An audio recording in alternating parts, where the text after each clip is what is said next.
All right, welcome to week 5 of Foundations of Instructional Design. It's incredible that time just keeps marching on. It seems like it's going faster and faster and faster. And I hate to say it, but before we know it, it's going to be Christmas and the class will be done and we'll all be sad. So thanks for joining us today.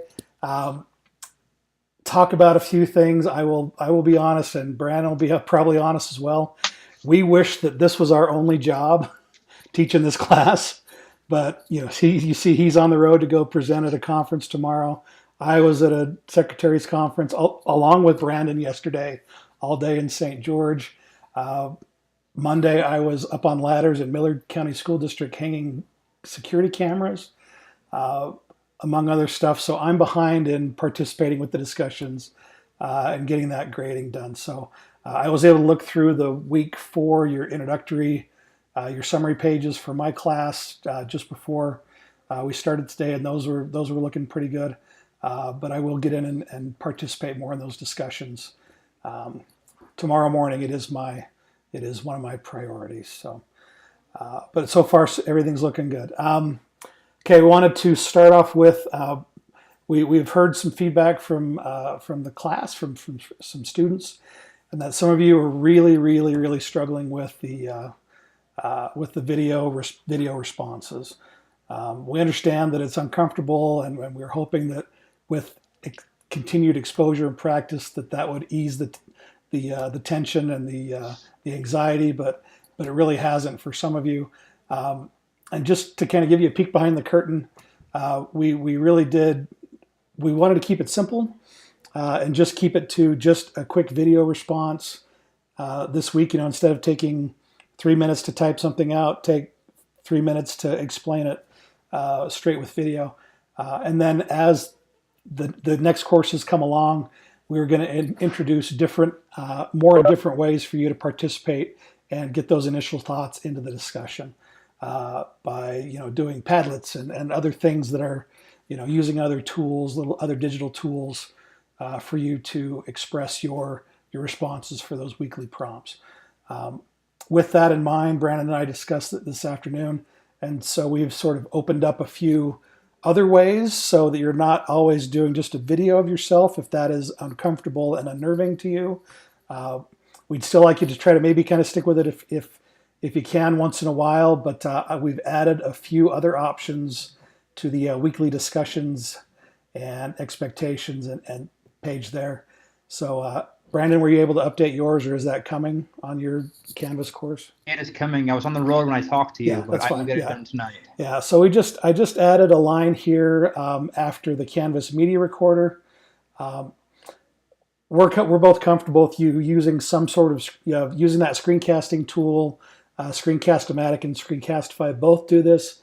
Is instead of just recording the webcam, record your screen while you walk through a slide deck like Google Slides or PowerPoint or a Prezi, something like that. Or if you have just images or pictures or text that you want to show and explain and talk through on the screen, that's fine too. And then there's some other tools. Adobe Spark Video is great for this. Allows you to use an app, or it's web-based as well, that you can create a series of slides and put in text or icons or your own images, and then record a snippet for each one of those slides, and then download that as a video that you can then upload for the discussion. There's some other apps. The other 3 there are iOS apps. Video is both. This Adobe Spark is both an app and a web-based tool. And just some ones that I threw out there from prior experience: Telegami, Puppet Pals, Powtoon. The one I was thinking about, Brandon, that I couldn't come up with the name of today is Extra Normal, if that rings a bell, or if that they have actually turned that into a paid model called something normal. I can't remember what it is, but it's like $10 a month to use now. So it was a nice tool, but we don't want you to spend some money on that, so I didn't include that there. So again, if you want to keep doing your initial response with video, awesome. If you'd like to explore one of these other options, that's fine too. We just want to hear your voice and still get to know you and have you explain. Do a little bit more than just text for that initial discussion post. Any questions, comments, things that ideas, and again, we're not limiting you to this. We said tools like Screencast-O-Matic and other things like those. We're open to other tools. In fact, if you show us a new tool that we haven't seen, that'd be great. But we still would like to do some sort of walkthrough for that initial discussion post. Any feedback on that?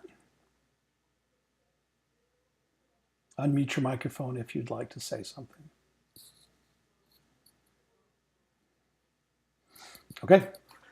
I like it. Clint, sounds great. Thank you. Thank you, Brandon. I appreciate that. Okay.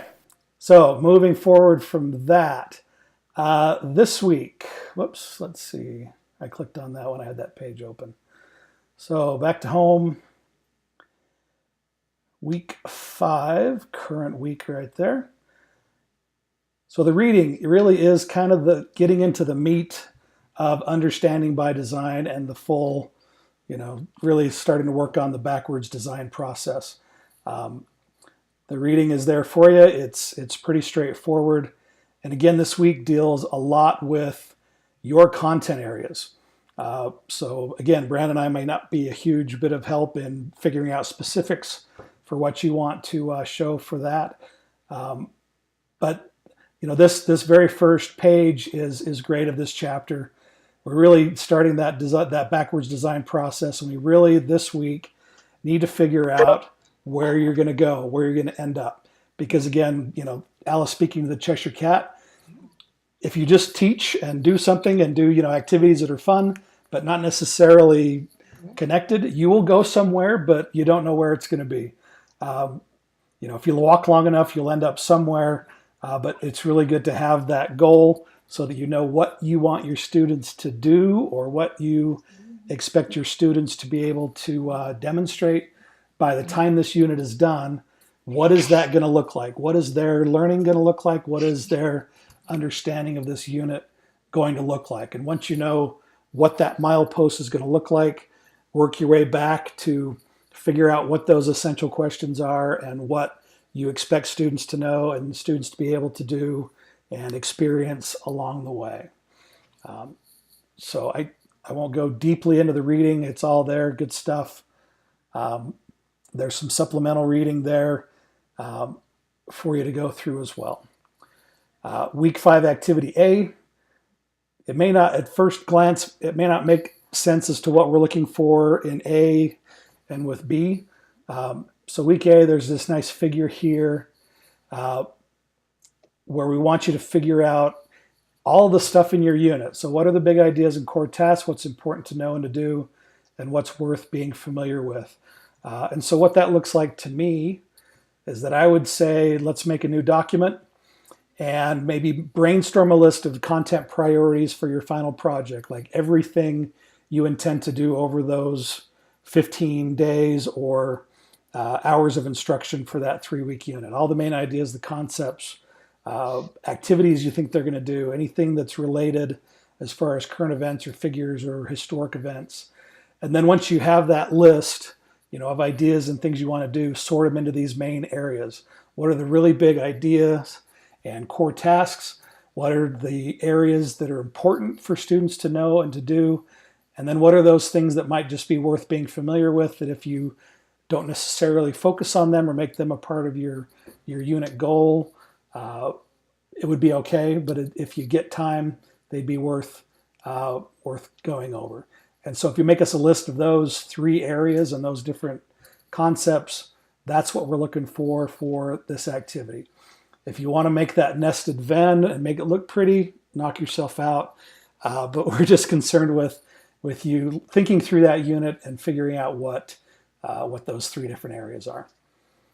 And then once you have that in hand, week or activity B is to fill out stage 1 of your unit plan, which is identify those desired results. And so that includes figuring out and writing down those established goals. And again, this isn't just what the standard says that students will be able to do and understand, Those are really broad and vague. But what specifically will students have done, or what will they produce, or what will they be able to hand you at the end of the unit to show that goal or show that they've understood and learned that concept. And then again, what do you want them to understand along the way? What are the essential questions that you're going to be considering? And then what will students know and what will students be able to do in order to get you to those goals at the end? Okay. And so if you're following along with the the Word version, which I had problems with people uploading and I couldn't quite read it. So if you want to take this and turn it into just separate pages for each one of these templates in a separate Google Doc that you can turn in each week, and then at the end, link those separate Google Docs into that final project plan, I'm happy with you doing it that way. I know one of my teachers said, we don't have Word, and so I just kind of copied and pasted and made it look like it was Word in a PDF. If you do this all in Google Docs, I'm totally fine with that. In fact, I might even prefer that, but that's just an editorial comment. So to take an example like of a unit on cells, for me, for this week, the established goals, what would I want my kids to be able to do? Not necessarily the standards, but what will they do in this unit? Create and demonstrate an analogy for cell structure and function. Explain the cycle of carbon through photosynthesis. Evaluate evidence and create their own idea for a topic for cancer research. So these are what they're going to do. And then how are we going to get there? What do they need to understand? You need to understand things like cell structure, the knowledge about cells have come over time, etc., like that. And then essential questions: how is structure related to function? Similarities and differences among cells. What are tumor cells? Things like that. And then the knowledge and skills. Students will know the content of the cell theory.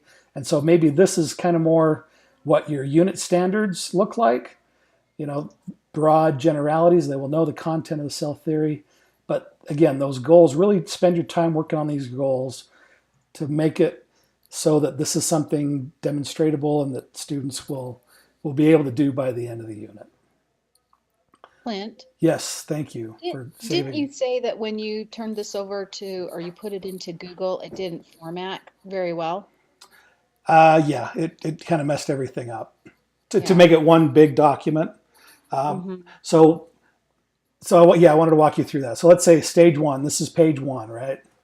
Oh, Or so this is page two. Yeah. So if you do page two, right, of the unit, and then you take that guy. Let me move the video here. Share it with me. Share it with Brandon. Get the link for it. And then in your final project plan, this Google version of it, come down here, stage one. Here is my stage one document. And make that a link. Link, paste, apply. Right. And then build your unit plan. Just each one of these things is things we're going to be doing each week. And so if you want to separate those out into separate documents and link back to it, that's cool. If you want to just put it all back in that Word version, that's okay too. You have options, and I know maybe sometimes too many options is frustrating. So do what works best for you. Okay, thank you. You bet. Any other questions on what's going on this week or anything else?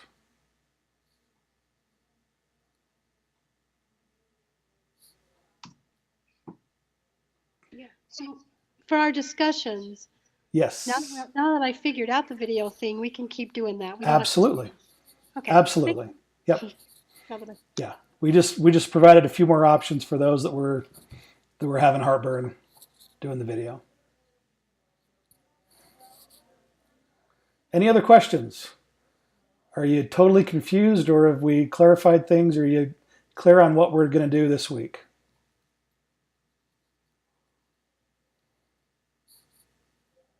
I'll stop sharing my screen so I can see more of you. Tammy, you guys good? Thumbs up.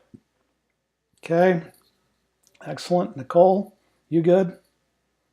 Rob, good to see you. Where's your green screen today? It's working. So It is. It's cool. it's It's a setting up. fantasy. I couldn't tell if that was a real place or No, that's a game. very cool. I like it. All right. Anything else you guys want to talk about? Any comments? Any cool things happening in your family life you want to share? Because we are a class, we are a community. Love to hear what's going on with you guys. Okay. I got nothing. I got nothing either. I've done my something, so I've I've got got nothing something. left. Okay, go.